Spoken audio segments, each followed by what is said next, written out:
My name is Heidi Gould. I use the pronouns she and her, and I am the director of the Jewish Community Pantry. So for more than 40 years, the Jewish Community Pantry has been our Jewish communal response to hunger, an effort that's co-sponsored with the JCC and the Women's Philanthropy of the Milwaukee Jewish Federation. Our goal is to provide emergency food to individuals and families in need in the Milwaukee area, as well as providing kosher food to those who need it. And our mission is to build a healthier Milwaukee by connecting folks with the resources they need, providing that emergency food, and also building relationships with other agencies that address the root causes of hunger in the community. Hi, I'm Sammy Stein Abner, Executive Director of Tikkun Ha'ir of Milwaukee. My pronouns are she, her, hers. In 2015, we launched the Veggie Chop Shop, which has been an incredible program to take this excess produce and not just give it out in raw form, but rather to spend time cooking it and preparing it into fresh, healthy, nutritious meals. This program includes volunteers from the community working in a community kitchen, and then serving these meals, preparing them and delivering them for free to different meal sites all around the community, including shelters, day programs, and rehab centers.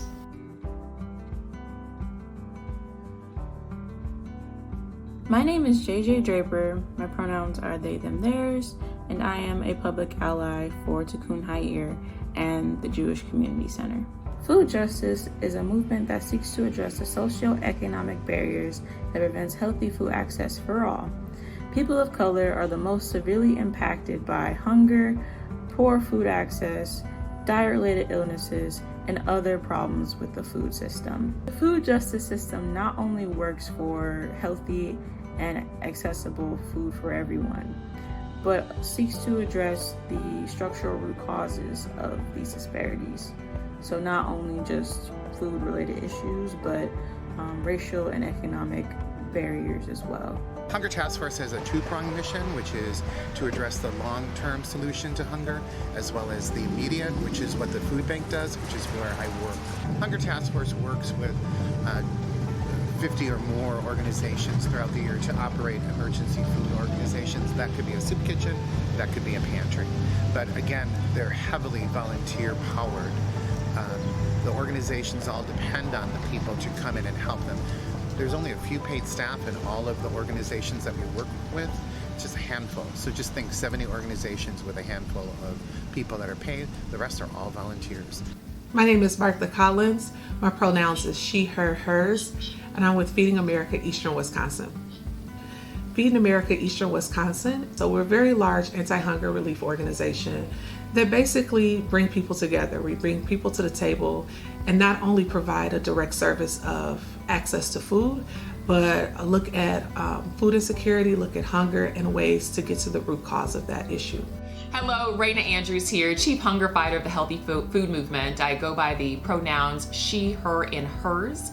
The Healthy Food Movement is a wellness company focused on food security in food literacy in underserved communities. If people don't have access to healthy and safe food, it's highly likely that that you should check their housing situation, that you should check the economic stability of that household. You need to check with healthcare, and so it's almost like a cycle. Prior to the pandemic, more than 400,000 people in eastern Wisconsin were food insecure. They didn't know where their next meal is going to come from. So that's about 1 in 6 households in the city of Milwaukee, comparatively to 1 in 9 across the state. And the numbers are even more severe. It becomes 1 in 4 in households where children are present. Food insecurity, how it's impacted in Milwaukee is, what's they say, old trick, same dog, old trick. It's discrimination, deep-rooted as far as redlining, gentrification. We have a deep-seated discrimination here in Milwaukee, and I know in others happens from all of it being systemic racism at the heart.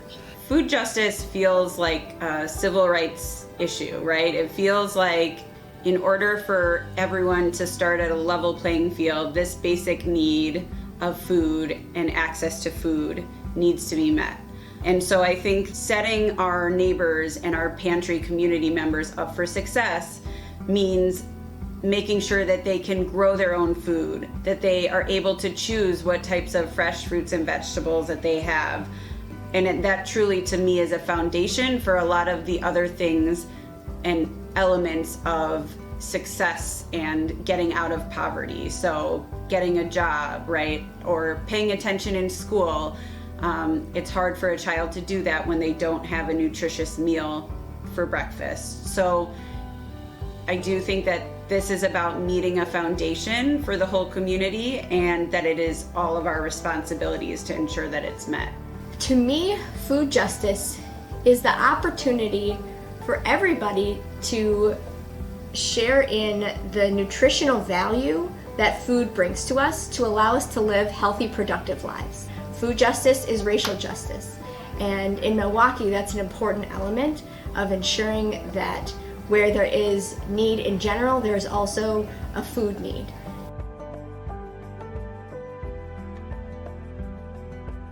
It has helped my life a lot because I get food, and when time you can't get food, you have somewhere to come to get food. Yeah, I enjoy coming up here. But I'm a type of person like this here.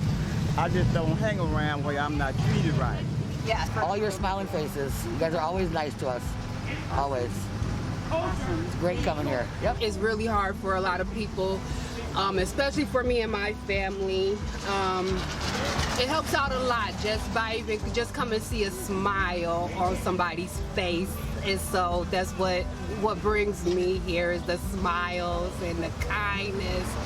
And when you don't feel love, you come here and you can feel love too. the hospitality of just coming here and meeting new and different people. The Veggie Chop Shop has been a really great program that we've been partnered with. A lot of our members are living in low-income neighborhoods, which means that they are in a food desert. So with Veggie Chop Shop, we've been able to receive healthy meals that we can distribute to people to take home, and also different vegetables and things like that that we can cook with in our culinary unit to teach people how to work with these products that are nutritious and good for them.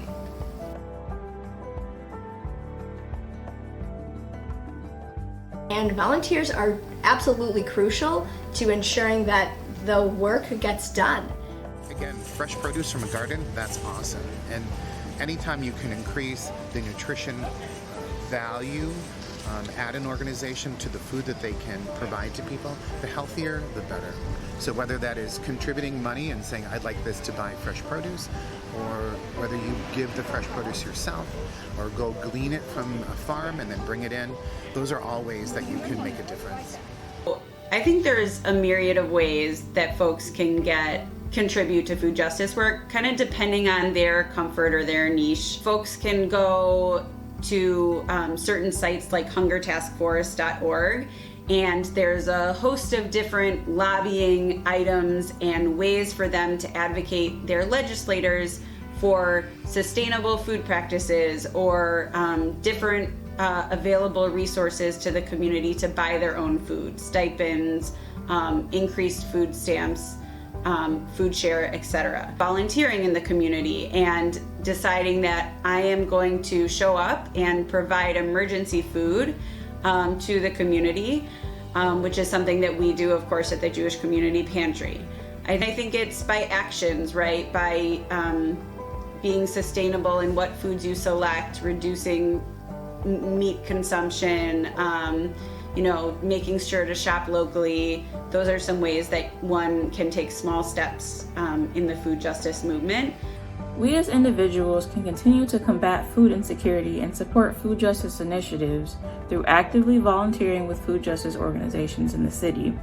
We can gather community members and start community gardens in our own neighborhoods, or support the existing community gardens in our city as well.